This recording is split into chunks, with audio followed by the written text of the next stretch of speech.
Hello and welcome to Digital Photography's I3 lecture series. We are so thrilled to have photographer Mary Beth Meehan as our guest speaker tonight. Mary Beth earned a Master's of Arts degree in journalism at the University of Missouri. She currently teaches documentary photography at the Massachusetts College of Art and Design and directs the Documenting Cultural Communities program at the International Charter School in Rhode Island. Twice nominated for the Pulitzer Prize, she has contributed to the New York Times, the Boston Globe, and the Washington Post, and received the 2012 Rhode Island State Council on the Arts Fellowship in Photography. Her work has been exhibited at the Photographic Resource Center, Boston, and has been honored by Pictures of the Year International and the National Conference on Community and Justice. Her most recent project, City of Champions, a portrait of Brockton, responds to her hometown, a post-industrial Massachusetts city. The series won a Crisis Community and Civic Culture grant from the Massachusetts Foundation for the Humanities and was presented as a large-scale public exhibition in the downtown core of the city. Mary Beth's work from Brockton was published in Moi magazine and Le Monde, Bird magazine, and featured in the New York Times Lens blog. It was shown in solo exhibitions at Smith College and at the Griffin Museum of Photography, won the Project Basho's Onward 11 competition, and was featured in the New England Photography Biennial at the Danforth Museum of Art. Mary Beth, we are so thankful to have you here from Rhode Island, and welcome to our lecture series. Thank you. Hi, everybody. It's wonderful to be here. Well, I can already feel a wonderful vibe from the audience, so thank you for coming. And thank you for those kind words. I'm just going to dive right in by starting with this project, and I hope that, can you hear me okay? I hope that maybe we can have a conversation. If you think of a question or something you want to say, that you'll feel free to call it out as we go. I'm going to show you three bodies of work that are very recent, and this one, as Jaime started with, is called City of Champions, and it's from my hometown of Brockton, Mass. So I grew up in Brockton, Massachusetts in the 70s and 80s, and it's a former shoe industrial capital of the world. It was the largest producer of shoes during the Civil War. I'm smiling at Betsy because when Betsy and I were growing up, we both had these working class backgrounds, which we shared at our Tony little Amherst College where we went, and so she's smiling at me, and I'm thinking it's so funny to be talking about this in front of her because growing up in a working class place really informed a lot about my view of the world and my just everything. So I left there in the 80s as the place was on its decline, but it was still a viable city. But since then it had really changed, and the narrative that I received about the place was through my parents and their friends, all of whom were white descendants of Western European immigrants, and all of whom were really saddened by the decay. And so not only were they saddened by the decline of the city, but I realized that they were angry about how the city was changing culturally, and a lot of that anger was about race. So my dad, while on the one hand he's very culturally aware and energetic and curious and will make friends with his new Laotian neighbors who bring him spicy soup and, you know, explore different parts of town that are new to him culturally, he's really angry about race, and he'll say things like, you know, this place has gone to hell in a handbasket, and I hear there are signs up in the Caribbean that say if you want a free handout you can come to Brockton, and you know, I mean, like really heavy stuff. And I'm like, Dad, really? You really think there are signs up that say, you know, go get a free meal in Brockton? So I was just full of this sadness about my hometown on its decline and about all this anger coming from people I loved. And the place being in decline sort of paralleled my parents being in decline and all of that mortality. And so I realized that I wanted to interrogate it with a camera, which is my way of sort of exploring the world. And I did that by starting with the people I knew and what I knew. So this is my best friend growing up. This is the pool where I swam every day in the summer, and this is a 4th of July party. And so my first kind of task was to go back and revisit the old and try and find ways in which Brockton's working class glory were visible and present and see, you know, seeable. My one very good friend growing up was Greek, and we spent a lot of time with her family, and this is the Greek Orthodox Church still in Brockton on a Good Friday procession. So I didn't really know what I was doing. I knew that I wanted to figure out what had happened and get beyond those racially emotive ideas. But at this point, I'm just sort of exploring with the camera. This is another Greek friend of my mother's, and I mean, I swear that this living room hadn't changed in 50 years. So City of Champions gets its title from, Brockton is a big boxing city, and this is Rocky Marciano, who was the undefeated world heavyweight champ in the 50s, and he was the son of Italian immigrants. And he lived in a very rich, economically stable Italian community in the city. And we were talking about it earlier, how, you know, when you have factories and you have a thriving economy that's right there in a city, communities can be built around culture, and they can be healthy communities. So you can have a job at a shoe factory, your church is there, the stores you frequent are there, your neighbors are all there, you all speak the same language. There's not this kind of dislocated community that's there now, where you could be from Guinea-Bissau living in an apartment building where you don't know anybody, and you're taking a bus to do the night shift cleaning job in a medical building that's not even in Brockton. So those shoe factories really allowed these communities to be built, and Rocky was the son of one of those. And so there are these little shrines of him all over the city. This is a tailor shop that used to do his suits. That's also, wasn't that Hagler? So that's Marvin Hagler over on the left. So this whole shrine, this is an Italian tailor. Her husband, this is an older woman, her husband had died, and she's still, you know, doing this work. My mother, I was a bridesmaid in my cousin's wedding, and I was this pregnant, and so I needed a specially made bridesmaid dress. So my mother brought me to her friend Josephine, the Italian tailor, and I saw this vignette. And so that's how it was. I was going there intentionally once a week to photograph, but also, you know, interacting with the place as someone who was still related to it, and looking for things that could be part of this project. So this is the real Marvin Hagler, who was a boxing champ in the 80s, a middleweight, I think, who had come back to a boxing tournament. And so early on, I didn't know what the new was in Brockton yet, so this is just still me exploring the old. And this is Billy Connolly, an old Irish-American trainer. And also, so in these pictures, just to talk about process a little bit, I know there are a lot of students here, so I'm looking for the themes that are important, and I'm sort of an obsessive note taker, and you know, and race is one of them. Brockton's now a majority-minority city, and it's one of the, there have been some census reports talking about how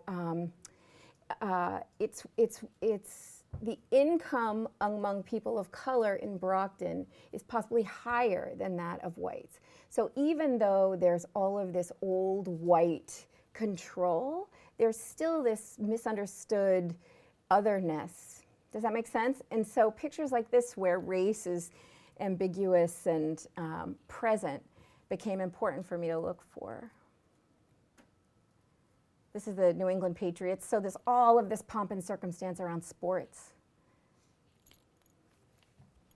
And history, this is the City Hall, which was built during the time of the Civil War. It's a big, you know, architectural gem right in the middle of a very distressed downtown. And so the police, and looking for these places where history seems present, and all of that old pomp and circumstance, as I said. So even though Brockton's a majority-minority city, there has only ever been one person of color elected to office. And this was the mayor's ball in 2010, and this mayor was a 10th grade, he had received a 10th grade education, and he was an Irish-American mayor. And so this rolling of the Irish, who really controlled politics, was present, even though the city had changed so much.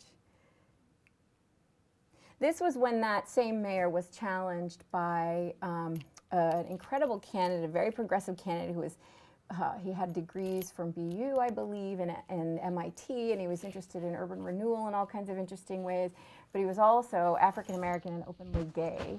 And that turned out to be too much for the city. In fact, on the Sunday before the election, the priests were preaching from the pulpit, and someone from the mayor's office had released a picture of him and his partner kissing on their wedding day. And so this was in an Irish bar with this kind of idealized image of the Irish countryside. The old Irish-American state senator was kind of like this relief that they had hung on for yet another term. So I knew that I needed to confront what had changed since I had left. And when I had left, Brockton was still a majority white city. And I needed to understand how it had changed, and I needed to confront all the issues with photographing otherness and with trying to learn about new cultures. And my background is in journalism, so doing that research and meeting those people and trying to get into places where I can learn is part of my background. Even though at this time, I was trying to photograph from a more fine art concerns in play. But this was one of the first pictures I made, and this woman, I was in downtown Brockton for the first time. I hadn't been there in 20 years. And this woman was coming across this field, and I said, okay, she's, and all the nerves, as I'm sure you know, as students, all the nerves of wanting to approach someone and photograph them. I'm going to ask her if I can photograph her, and then I can go get a coffee or give myself some reward. So she was coming across, and I stopped her, and her name was Francella McFarlane, and she was working at a homeless shelter making about $6 an hour. And she said, I thought my life would have turned out better than this, but I still thank God because I've come on a very long journey. And so I made this picture, which I then brought her a print of, and she said, well, I think this is a terrible picture, but you seem very nice. Would you like to come in for a cup of tea? So we had tea, and I realized this break, that this woman was really what all my old uncles were afraid of. Like, this is what they were so angry about, with all of her gratitude and sort of spirit. So I'm going to go a little faster through these pictures, but at this time, so me trying to photograph this new Brockton is a very superficial enterprise, and I'm sort of walking the streets and meeting people. This is the Cape Verdean supermarket. It's a place that breaks your heart. The contradictions are so present. The beauty and the decay are always embroidered together, and you just can't, it kind of gets you right here.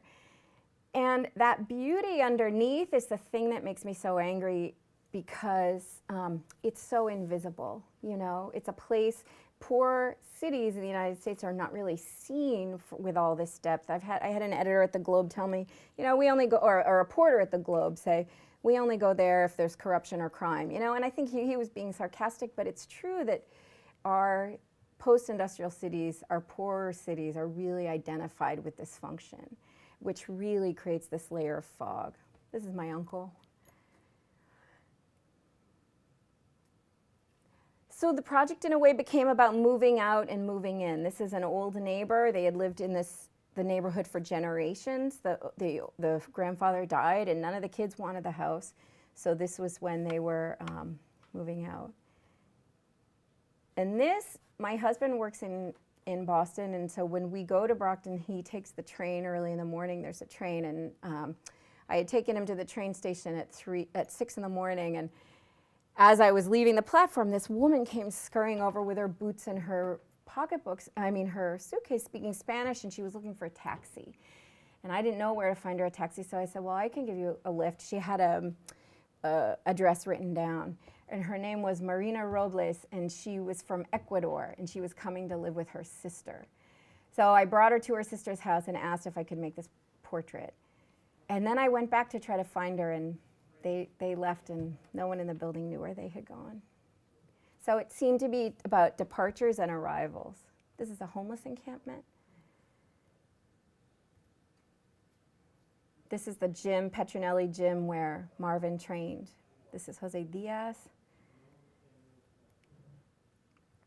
So this question of how do you look for past remnants of the past, where is the history present? I wanted to show Brockton's prosperity, which is something that's not part of its identity now. And this is the wife of a very prominent judge in the city. And to me, this home with the wallpaper and the silver candlesticks is really a relic, you know, from another time when this kind of economic achievement was possible. And the question remains now, who will achieve that in the coming generation? It's a Greek donut shop that's been there since the 50s. These are the brownies. I was a brownie. And there are these signs everywhere, Brockton, City of Champions. You know, it's this horrible, ironic name now because it's so heartbreaking to me. And I want you to know that this work became not just about me and my hometown, but as I was doing the work and the research and learning from people, I realized how emblematic it was and how many cities and towns are going through this in the United States and how much separation there is between members of these communities. The Veterans Day Parade, my dad's old pal. This grocery store has been empty for 20 years, right in the heart of downtown with a very densely populated neighborhood around it. So as I explored and met people, those superficial pictures became deeper as I actually got to know people. So as I'm taking notes, I'm also taking phone numbers and people's names, and you know, I hear about something and I call them up, can I come? And so I had heard about this church. And what was very symbolic to me was that this was a Haitian church of God that was functioning in an abandoned shoe factory. So this is the Bible study. And all of this going on under the noses of my dad and his crew, who don't even really, in this small place, don't even really know that all of this is happening. This is a Cape Verdean restaurant in a storefront on Main Street. So what I realized was not only are the new immigrants not the problem, but if there's any hope for renewal of these places, who else is going to do it but the young people? And all of the young people are people who are very culturally different than myself and my parents. So this is Maya, whom I met through a circuitous route, who's from Haiti, and she asked me if I'd make some pictures of her and her belly with her husband John as they expected their baby. Through Maya, I met this woman named Carlene. So I would just call them up and say, can I spend time with you, or what are you doing today? And you know, I mean, when I was in graduate school in the 90s, I wasn't aware of the critique of documentary photography that we all know about now that was happening in the 80s, and everything that Martha Rossler and company were talking about, this problem of otherness and this problem of power and of representation. And all of those things are true, and it's very important that we're aware of them all. I got a chance to have a conversation with Martha Rossler, who had said that to this day she doesn't think it's a valid practice to photograph people, that it's too problematic in terms of the power differential. And so even though she's still photographing people and showing those photographs, so I had a chance to have a conversation with her, and I said, so this is my practice and I'm not going to give it up. What would you recommend? How would it be okay for you to photograph people? And she said, people need to be able to say no to you. They can't be chained to a bed in an institution in Romania, and they can't be, you know, so powerless that they can't get away from your gaze. You need to give them the option of not being part of your work, and they need to understand the context in which the work could be seen. So I was just kind of learning all that at the time of doing this work. And it comes up later, but it's something I still struggle with ethically. This is a holiday parade. So this question of the place having a sadness, you know, I was very stuck on sadness for a long time, and someone looked at the work and said, doesn't anybody have fun in that town? You know, I mean, just because your dad is sad about it doesn't mean the pictures need to be so grim.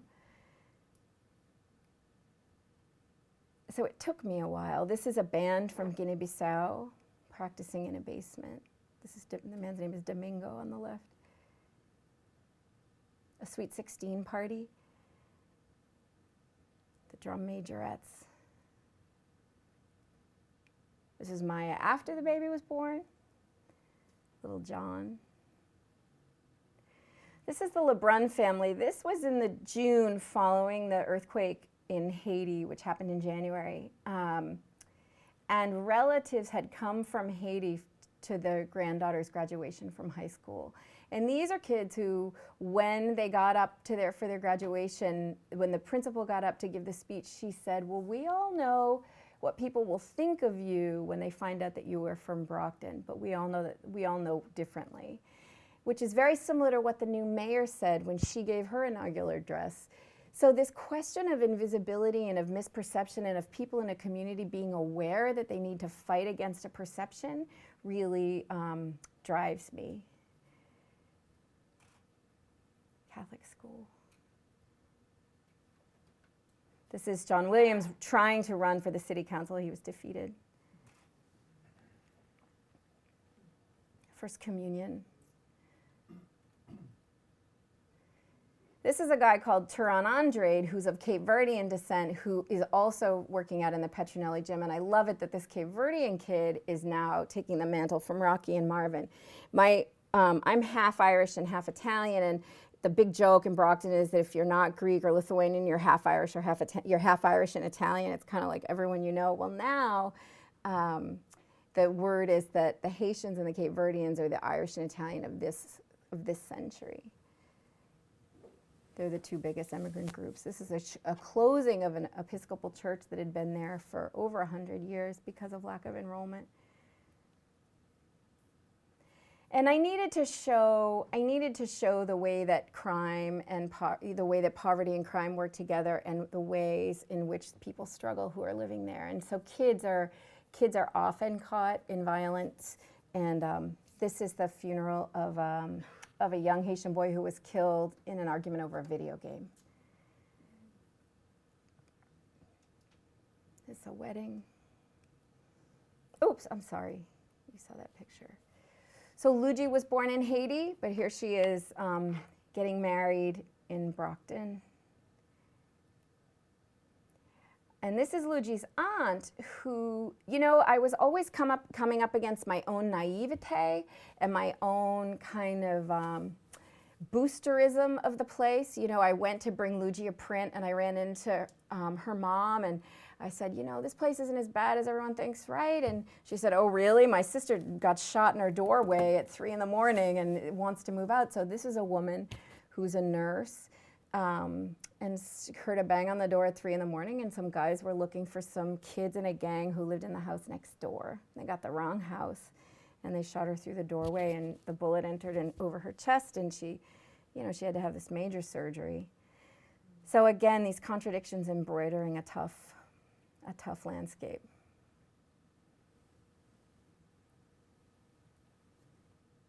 This is a Cape Verdean woman's kitchen, Isabel. This is Mr. DeGrasso working at a salad dressing factory. The bottles of salad dressing that he produces cost more than he earns in an hour at the salad dressing factory. The Haitian church again. My friend Suzanne, who I grew up with in Brockton, who had moved back and had adopted a child from Ethiopia.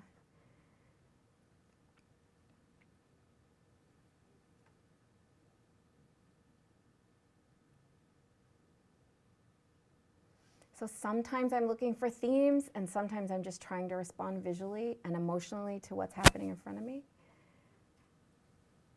This is the commuter rail line. This is that same funeral. I was really entranced by his wrinkled tie.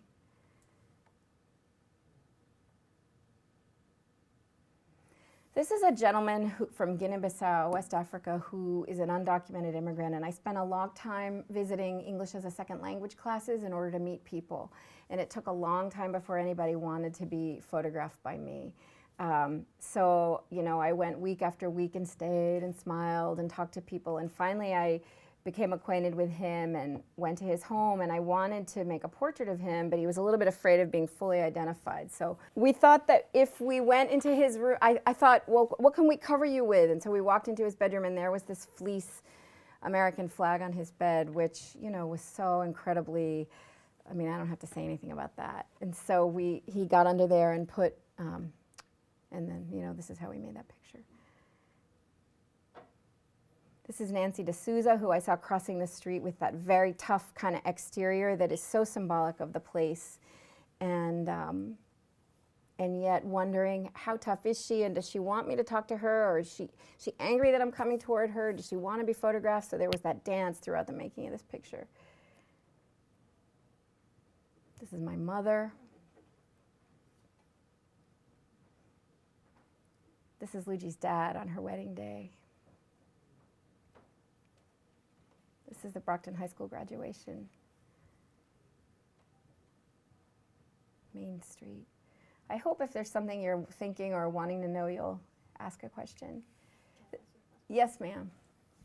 I'm curious, in between all of these pictures, how many people may have said no to you? Did many?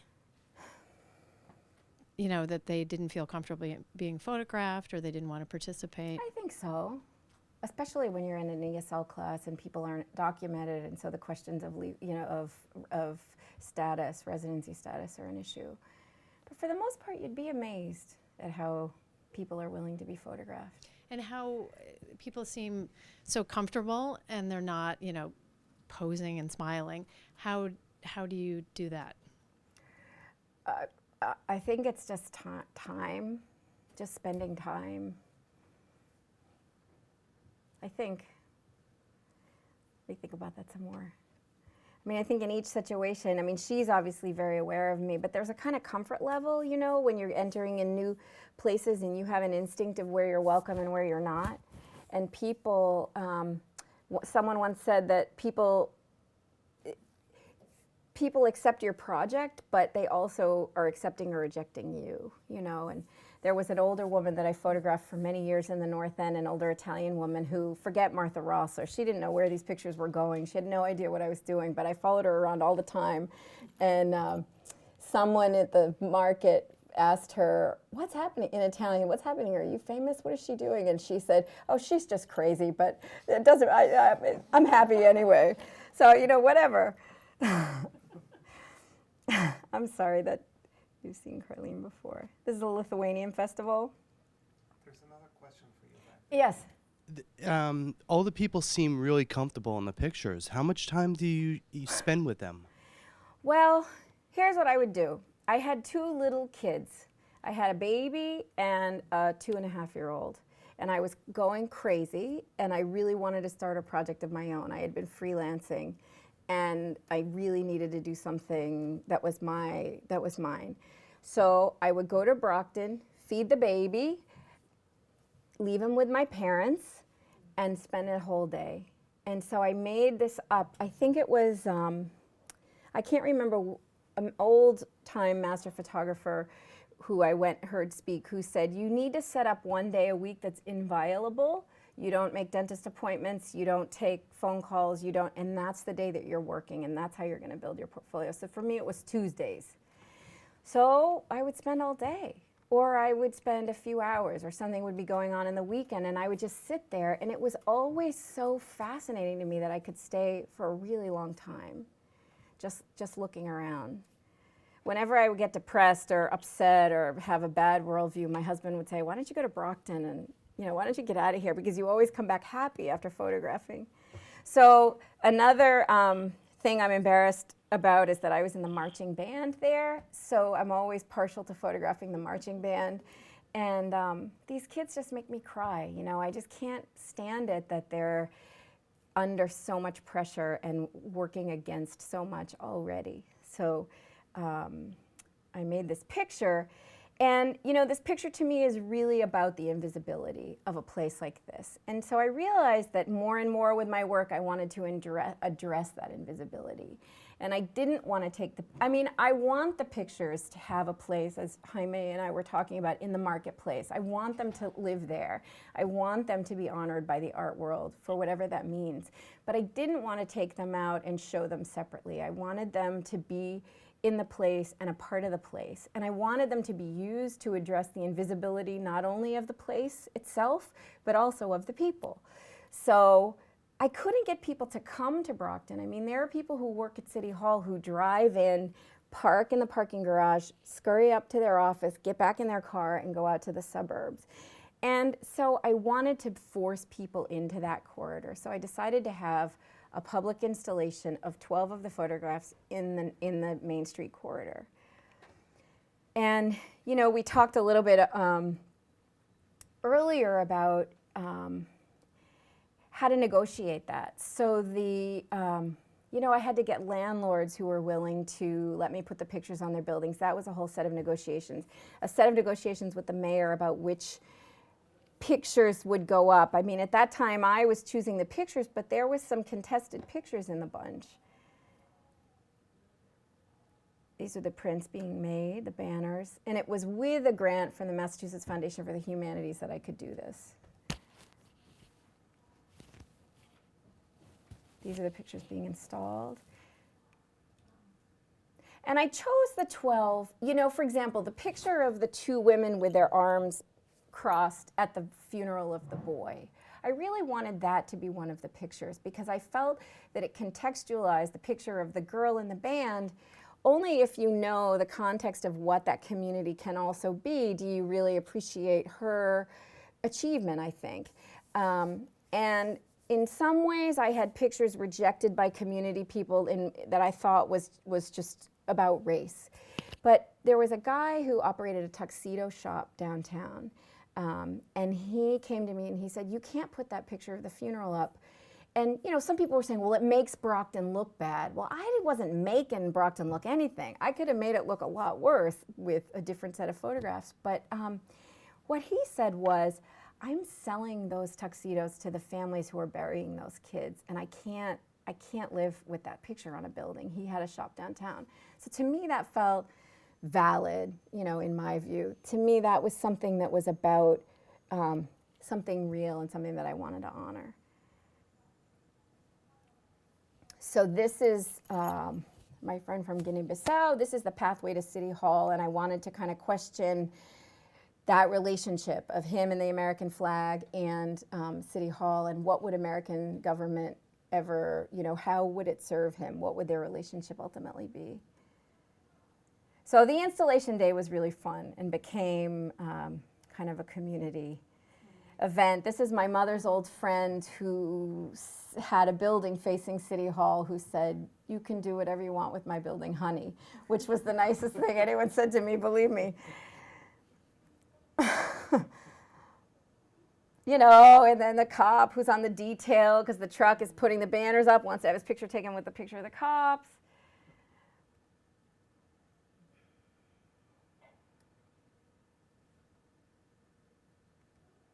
This is my dad, who is really a great guy. You know, I mean, this thing about race is like, oh my God, it's all so complicated, and it's not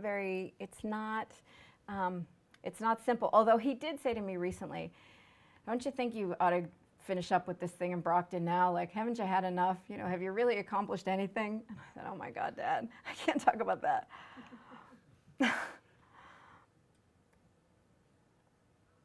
So this picture of Nancy, oh, sorry, I'm going to come back to that. So this is the beginning of the installation. So I wanted Mrs. Mathers to be at the front to sort of talk about that old history. And this is her family seeing the picture on the night of the opening reception. So we had an opening reception on a Friday night for the people in the pictures and their families. And then I wanted Mr. DeGrassa and Luigi to be at the beginning. This to me was the beginning of the tour because I wanted those two big ethnic groups, those big immigrant groups represented, the Cape Verdean and the Haitian. So this is Mr. DeGrassa seeing his picture for the first time and his daughter. And she told me, he speaks Portuguese, but she told me he never thought he'd receive any honor in this country. So, you know, whether or not that photograph is an honor is a really good conversation to have, but I was glad he was happy with it. Here's Luigi and her dad. And we held these walking tours all throughout the fall. and into the spring, and we had sociologists and historians and documentary people coming from Maine and New York and Brown University and all over the place. Stonehill College was a big part of it. And so people talked about these pictures and what they were seeing. And, you know, I mean, it was a lot came up. And so, you know, people ask me if this installation did anything. I think this installation made a lot of conversations happen. That I can say for sure. I'm not sure how many people were converted in any way. So the same guy with the tuxedo shop didn't want a picture on his building. And he's the guy who has this, he put up this big banner, "Welcome to Brockton with Marvin and Rocky." So I said, "Just let me show you one picture." And he looked at that picture and he said, okay, I'll take that for my building.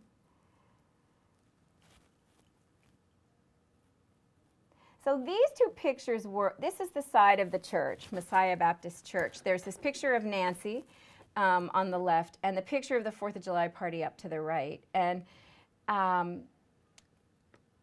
these two pictures became a real lightning rod for the whole project. I received a call the night that this picture went up these two pictures went up from the secretary of the church, who said, "We have a big problem. Pastor's upset about the picture." And I said, "What do you mean?" You know, we'd gone through all these meetings and he'd seen everything. I said, and I assumed he was upset about the picture of Nancy. And she said, "He's upset about the flag picture." And I said, you know, he's a very progressive African-American Baptist minister. And I said, "What do you mean he's upset about the flag picture?" And she said, "He feels that flag is a symbol of false hope, that the picture is nostalgic, that it's racist in a way, that all of the downtown powers that be are still wishing that the city looked like this. And the fact that it doesn't is what makes them angry and what keeps it and what keeps the community from coalescing and coming together." So the woman who works in the office said, "But I told Pastor that he loves the picture of the undocumented immigrant under the flag, and I told Pastor, you can't endorse a picture of an African man under a flag and say you won't have the picture of the white people with the flag." So he agreed and the picture stayed up. This picture, on the night of the reception, everybody was up in arms over this picture, and half the church felt that this was a picture that said, "We are Christians and all are welcome here," and the other half felt that this was promoting what? Gang participation, drug use, all kinds of assumptions that they were laying on to how she was dressed. And those cigars, were those blunts? Was she smoking dope with those? Was she in a gang because she was wearing a black bandana? So then that created a whole conversation about who belongs where. You can't go a block in a city like Brockton without seeing a kid with this kind of persona. And what does that mean? That it would be better if they didn't exist? And if we don't photograph them, does that mean that they don't exist? So on the day of the first walking tour, which was photographed and televised, there was a big scuffle and this woman wanted to talk to me. So she was really upset about this picture of Nancy. And she said, "You know, this is an area with prostitution and drug dealing, and we've done a lot of work to clean up this neighborhood. And what is it that you're promoting here?" And my point was, you know, my point was, my job is to shine the light on everyone here. If she's a human being and she's living here and I'm avoiding her for some political reason, then I'm not doing my job. And so we had this back and forth that was really rich and documented. You know, we didn't exactly hug at the end, but we came to some kind of, this is why, you know, so I guess this is the danger of doing community work and bringing it back into the community and asking for it. You know, you're asking for it because, that was sort of the point. And so I had to embrace everyone's opinions. I'm going to go a little bit quickly through these two projects, and if there's anything I left out of that, please ask me. I want to make sure you get your questions answered. So back to my friend. While I was in his apartment, it was in 2010 when the debate was raging about illegal immigration and everything was going down in Arizona. Russell Pierce, the state senator, was saying that all undocumented immigrants were, you know, drug dealers and smugglers, et cetera. And I realized that this is what drives me as a photographer, is not so much speaking for the powerless, all those sort of outmoded ways of thinking about it, but feeling like with photography I could address these imbalances in perception. So a city that's only drug dealers, I could sort of humanize that in a way and make it a richer tapestry. So I wanted to address this common perception from the right that all undocumented immigrants were criminals. And so I had made these pictures in his apartment as part of the Brockton project. This one, they invited me for dinner and they were cooking this fish dinner. And this one, which was this weird, aesthetically so strange with the tassels on the curtains and the blood in Kevin Costner's face, but also culturally such a strange artifact in that apartment. And when I made these two pictures, I realized, oh my God, this is the start of a new project, that somehow through the rooms of these undocumented people, could I show their intentions? Could I humanize them? Could I make them more visible? And so I went back to his house and said, I want to make a picture of just the bed. And I was accused of fabricating this picture and buying the fleece and putting it on there, and that became a big argument. So I started slowly trying to meet undocumented people who would allow me to photograph in their homes. And this became this question of, people are afraid. They're afraid of their status. They're afraid to be revealed. I thought I'd come up with this conceit where people could somehow be visible but not be vulnerable to being identified and deported. And so it was a matter of meeting people slowly. And it was the first time that I felt that I was addressing an invisibility that was, the invisibility itself was creating the political problem. So the fact that these people were woven into our communities so surreptitiously, that they're all there working and doing their jobs, and kids are going to school and supporting the economy in so many ways, but invisibly, that I could address the problem by addressing that invisibility directly. So this was a woman who had become a friend at the PTO of my kids' school. My kids go to a bilingual charter school where I teach, and she was on 2 church groups, and she was active in the church, active in the school. And she went to get a driver's license, and the woman at the DMV said, yes, go right down the hall into that room. And they came and deported, she was deported. So they accepted a voluntary deportation. She was from Medellin, Colombia. And I made these photographs in her apartment as they were packing up. Her daughter, Nati, her older daughter was born in Colombia, but her younger daughter, who was my student, was born in the United States. So Nati's back in Colombia living with her family, but she does have her American passport. This is the basement of that building. Everyone in that building was from Colombia, and they were all undocumented, and there wasn't a dryer. There was a washer, but no dryer, so this is where all the, the husbands worked in factories, and this is where their clothes were hung. This is Nati's suitcase, right before they left. This is another friend I met of hers from Colombia. Her son, another family. This is a family from Mexico who approached me and said, we heard about your project and we are undocumented and we'd like for you to show what our home is really like. I mean, I hope the home is like this all the time with roses and baby's breath. Mine isn't. This is their son who was born in Mexico. His little sister was born in the United States. This is a single man from Cape Verde living in a rooming house. This is a Brown student, Brown University. For this project, did you go through a church or an institution? Yeah. I went through lots of different means. So I work in a bilingual charter school, and this is the beauty of covering one place. I've lived in Rhode Island and photographed in Rhode Island since the 90s. I worked at the newspaper for years. So it's all different kinds of contacts. you know, people who work with immigrants, people, and my interest has been in immigration for a long time. So I worked at the Providence Journal from the 90s to 2000, and a lot of the work I did at that newspaper was about immigration. So through church groups, through the director of the school where I work now, she sent out a mass email, someone else sent out a mass email, and then word of mouth. Once people realized that I wasn't a threat, they felt comfortable referring me to their friends and giving me people's phone numbers. And I speak, you know, I speak some Spanish, which isn't always enough, but so, yes.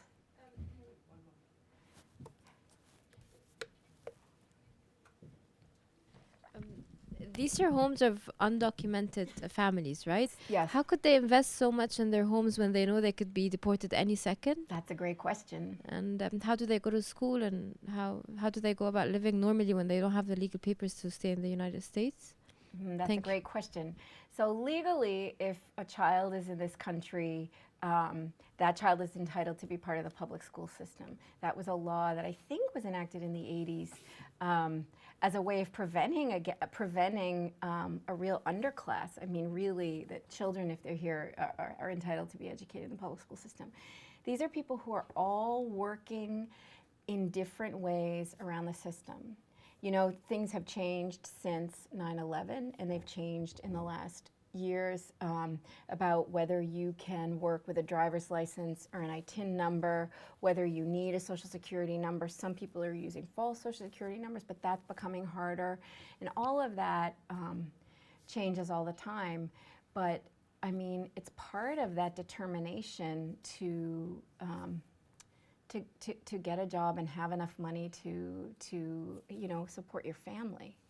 I mean, that's the other thing, is that everybody's story is different here, but people manage. But it's really difficult. For example, the girl in this photograph, the girl whose bedroom it is a very talented student, and she was so afraid to apply to college that she didn't apply to college. She was a talented student, a talented artist, and she's working in a restaurant now.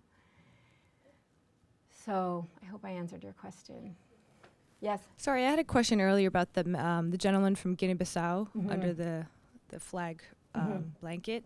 Did you ask him for permission to blow up the picture Be on and the have building. it? And also, since you know his name, is that written in your, like, when you you know, showcase the picture, and how does that work?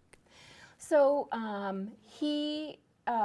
yes, everyone who went up on the buildings signed releases, and I went through it over and over and over again to make sure everyone was clear that that big, huge picture was going to be on a building. And in fact, excuse me, I had wanted to put Maya with her big belly on a building, and she didn't want it. There were a couple pictures that I really was interested in putting up that the people weren't interested. The picture of the LeBrun family that had come from Haiti, I wanted that picture on a building, and they said no. I asked him, so yes, he knew it was going up. I asked him how he wanted to be identified, and he said, use my initials. So we used the initial CB in all of the publications. Yes? Sorry, do they ever go back to you and ask you who are these undocumented citizens that you've been able to shoot, and so you can guide us towards them so they can actually Be arrested? Yes. No, that's never happened. Okay. I suppose legally it can happen. It can happen. They can come to you, and Yeah, you know of undocumented citizens, but you wouldn't actually let us know where you found them, so we can actually deport them. Yeah, no, I wouldn't know. I wouldn't tell them. A friend of mine is a lawyer, and she just had ICE in her office last week, looking for someone that they knew she was representing. So it's dodgy now. You know, it's scary. I'm going to go a little bit quickly through the rest of these. This is a family from Cape Verde, because the last project touches on these same issues about being undocumented, I think. This is a young woman from Cape Verde who lived with her sister and her 2 children. This is a single man in that same rooming house. This is a woman from Guatemala. Everything she owned had these roosters on, everything. This is her bedroom. That's her living room with her rooster curtains. And this was in this subterranean apartment that I'm sure was not a legal residence. You know, it was kind of, what do you call that, sheetrock And I met her just by going to church groups with my Spanish, such as it is, and just explaining this project over and over, showing pictures, going to ESL classes, passing out prints, who will participate. And then you get a phone number and it's like gold. You know, you can't believe someone's really put their name and number down on this notebook for you. At that stage, do you ask for releases? I only have releases for people in the big banners. Yeah, because technically, because these aren't going to be used for advertising or commercial purposes, technically I don't need them. This is a family from Guatemala. Okay, I'm sure you're all tired and I'm at the end here. This is the last body of work I want to show you, and it's going to be quick. So addressing invisibility, so that undocumented project really got me thinking about how invisibility in our culture creates problems for people, and how how politics uses that invisibility to advance their agenda because there's no one there to really oppose them. So I had been doing some research in New Bedford, Massachusetts, which is the former whaling city. I'm sure you've all heard of Moby Dick. And I had done a fellowship at the Center for Justice and Journalism about immigration. And there had been a huge factory raid in New Bedford in 2007 where immigration showed up and arrested 300 mostly Guatemalan Mayan immigrants and put them in detention. And I mean, these are people who had kids coming home from school at 3 o'clock who came home and the parents were in a detention center. So to your point, yes, these people are functioning, but anthropologists and sociologists and psychologists have done a lot of work to show that they are living under a lot of stress. So and some families actually prepare their children for, in case you come home from school and I've been deported, this is our system. And some families won't, and they're encouraged to do that by mental health professionals, such as they can get that care. Some families, don't want to deal with it. So it's huge. I mean, these people are under a lot of stress. So I went to New Bedford wondering what had happened since that raid, and what I found out was that there was a community of Mayan immigrants living in New Bedford and who were the victims of street violence. So every week, almost, a Mayan immigrant was being beaten up. And not only were they being beaten up, but they were being beaten up really violently, and sometimes robbed, but sometimes not robbed. So it raises the question, are these hate crimes? Are they crimes of opportunity? And there's a big debate in the community about it, So I realized that I really wanted to work on this. And the fact that these are not people who are going to come forward and be very vocal, many of them won't report the crimes to the police, just seems to perpetuate the problem. So this was a really tough one because most of them are undocumented, and they're afraid of their attackers, and they're afraid of immigration. So I worked with a social service organization that had known some people who had been attacked, and I just started walking the streets and talking to people. And this is the hardest work I've ever done because these people are so afraid for many, many reasons. But this is Manny, and he was the first person who agreed to be photographed. He had been stabbed. He had been attacked numerous times, once stabbed, and that he wanted me to see his scar. And in thinking about this question of authorship and collaboration, I realized that with this project, I really needed to give control over to the subject. And I needed to collaborate with them about how they would feel comfortable being photographed. And I needed to do it digitally so they could see the back of the camera and they could approve the picture. So, working in journalism, you never give that kind of control away because you're the expert. But all of that's gone for me now. I feel like these are people who've been through so much that they need to really be the author as much as that can happen. So this was the picture, and Manny could see the picture on the back of the camera. I read him what I was going to write, and so I've started blogging this work. It's a quicker turnaround than the Brockton work.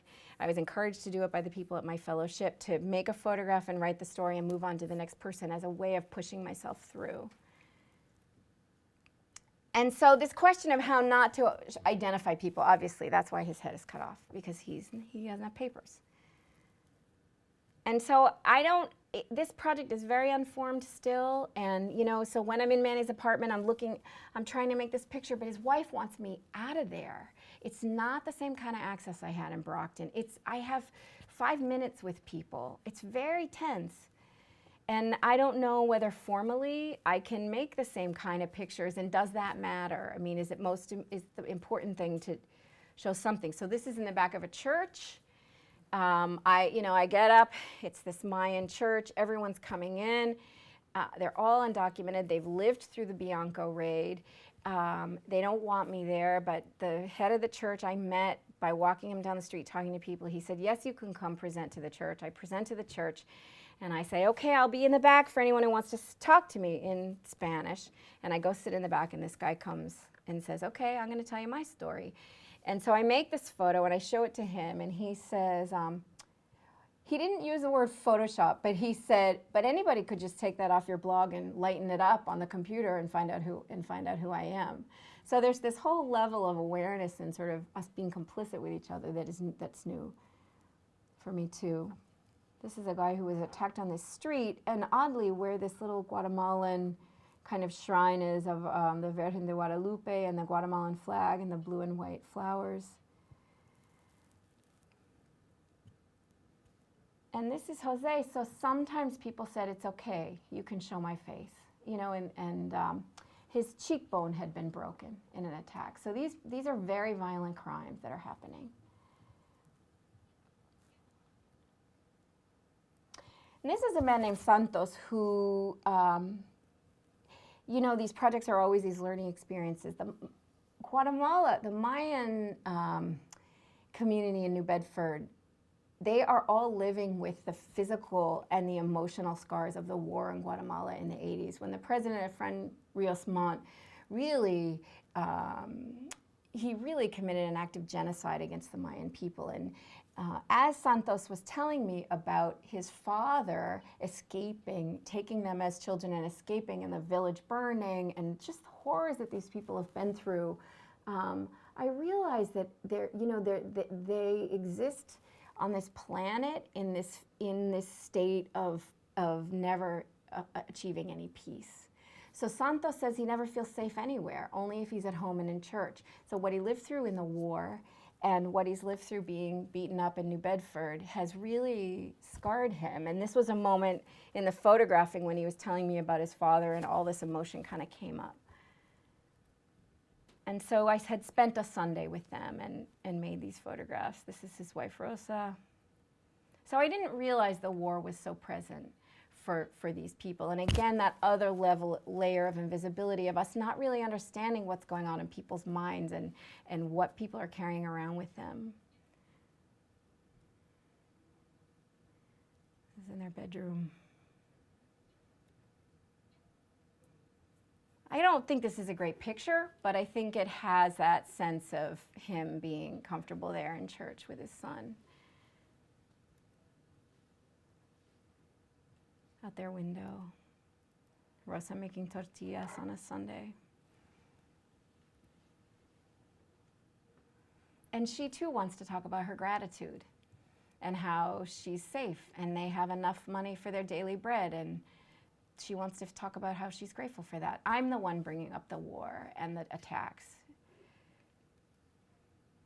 The other issue in New Bedford is the fact that the economy is largely based on seafood processing, and most of the people who work in that industry are undocumented immigrants who get those jobs through temporary employment agencies. So it was really important to me to get into a fish house. So this guy had been stabbed 7 times, including in his mouth.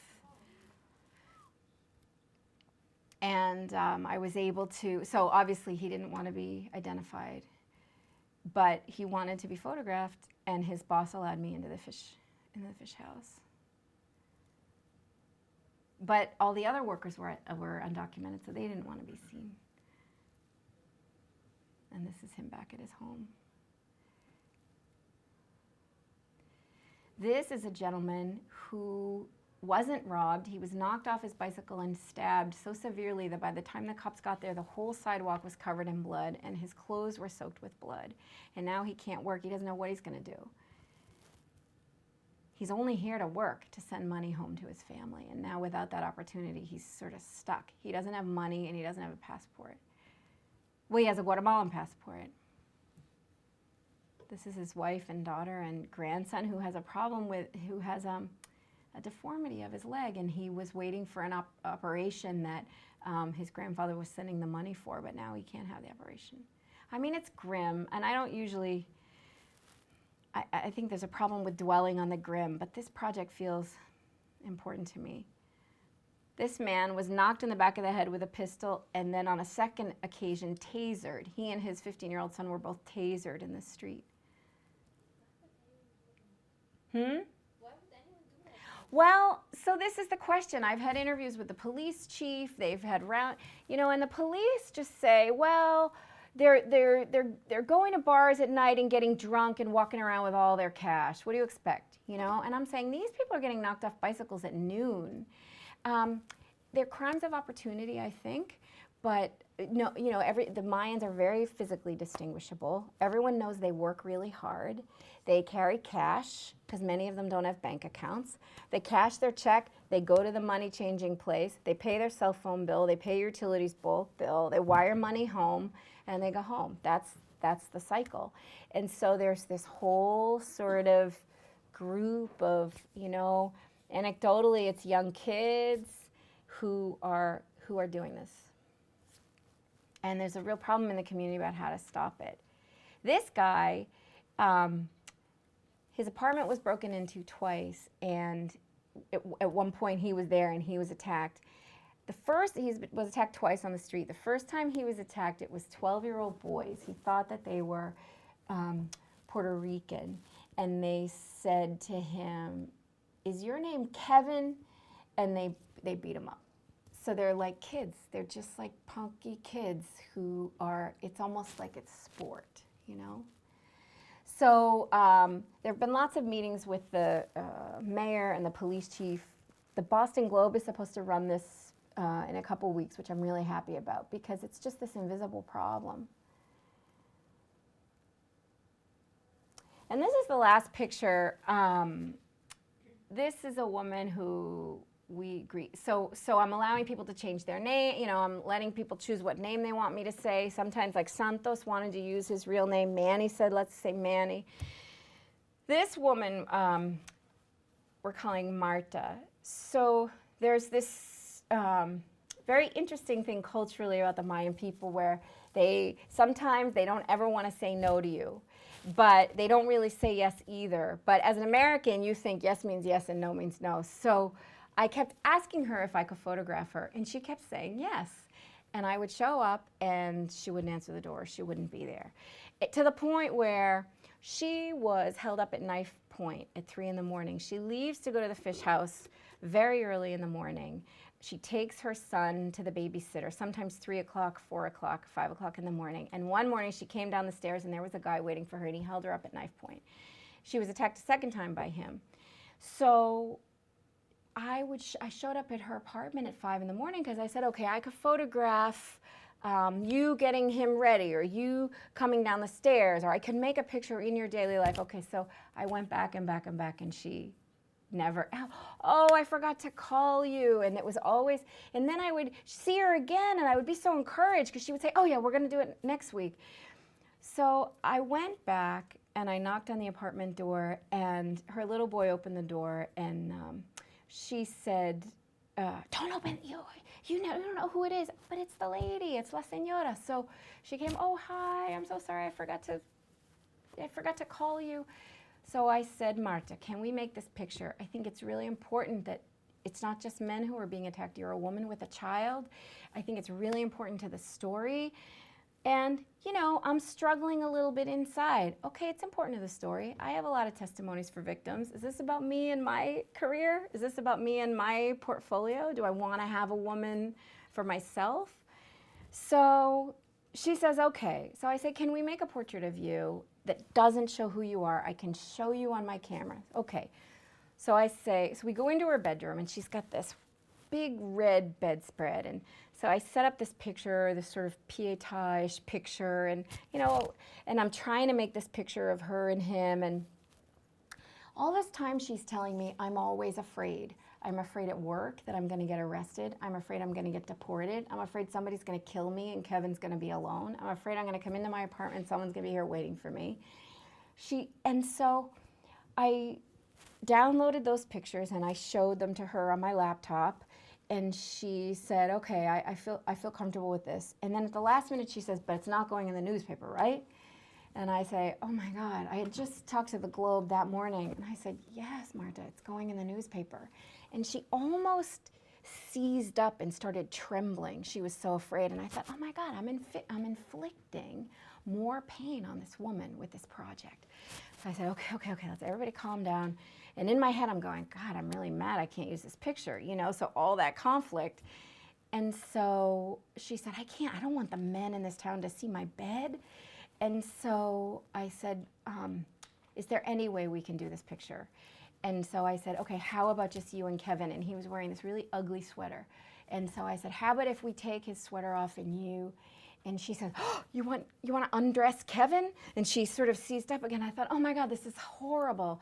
So I said, no, I know what his beautiful back is going to look like. Could we make this portrait? And I made 3 frames, and that's it. And she looked at them,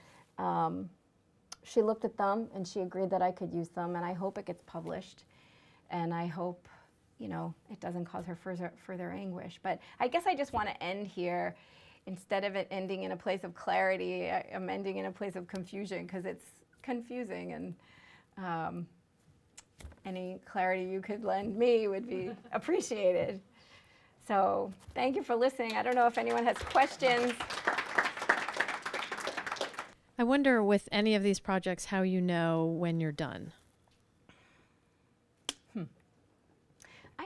I think if I had the energy, I could make a more well-rounded portrait of Brockton, but I can't deal. I have to be done. We talked about that earlier, when it's so many, these years of your life and you don't want to go back. With the undocumented work, I felt like it just had done enough. And this one, I don't know. I mean, these are these portrait vignettes, and maybe that will be enough. Maybe the publication of it in the Globe, if it does. I've applied for a grant to show the work in the neighborhood where these people live, at a social service agency and also an arts agency. So, even if I just make really unadorned prints and hang them, I mean, if the community can use them to somehow show that this is real, that might feel done. I mean, I think these photographs are becoming redundant. And I think, how many more people do we need to see? And I knew that I didn't want to approach it I think about Taryn Simon's work, of the victims of the false crimes, how stylized. And I knew that I wasn't going to be able to do, whether it was about access or, I don't know. I'm kind of groping a little bit with this one. So I don't really know the answer to that for this one. It's still so fresh, Anyone else?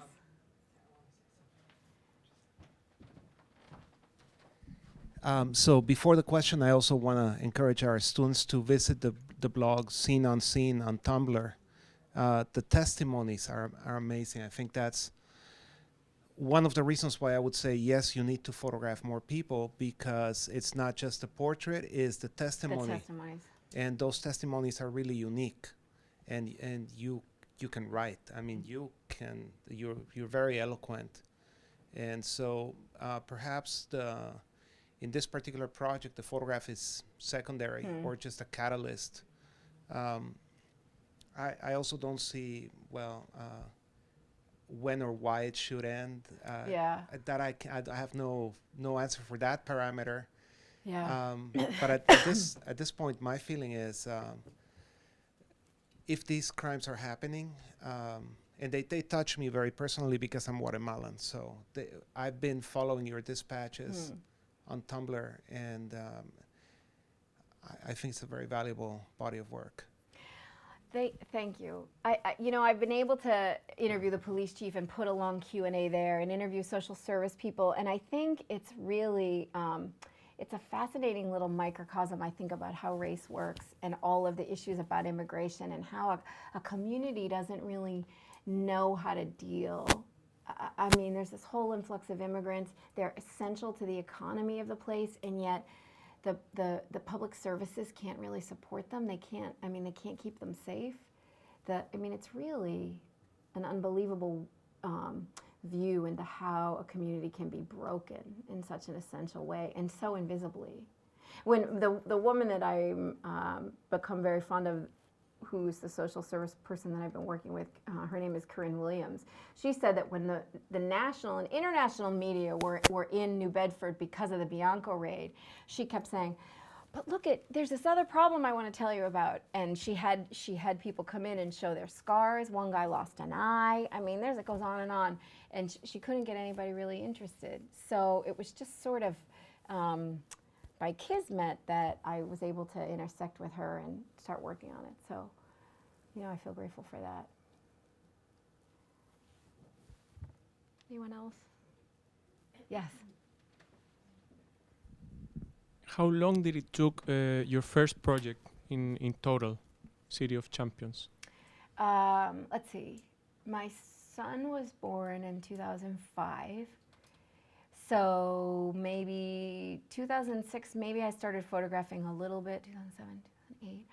I would say I photographed pretty steadily for 8, 9, 10, 3 years, a little bit more, 3.5 years. Then it took me a year to get the installation done. And then my pictures were coming down and I wanted to, someone said, it will be like the Christmas decorations are coming down, in the downtown when the pictures came down. And so I started thinking about what could go up. And someone proposed I could put more of my pictures up, but I thought everyone had had enough of me. So I worked for the summer with high school students who photographed, and their pictures went up. So that was another year. And their pictures are still up.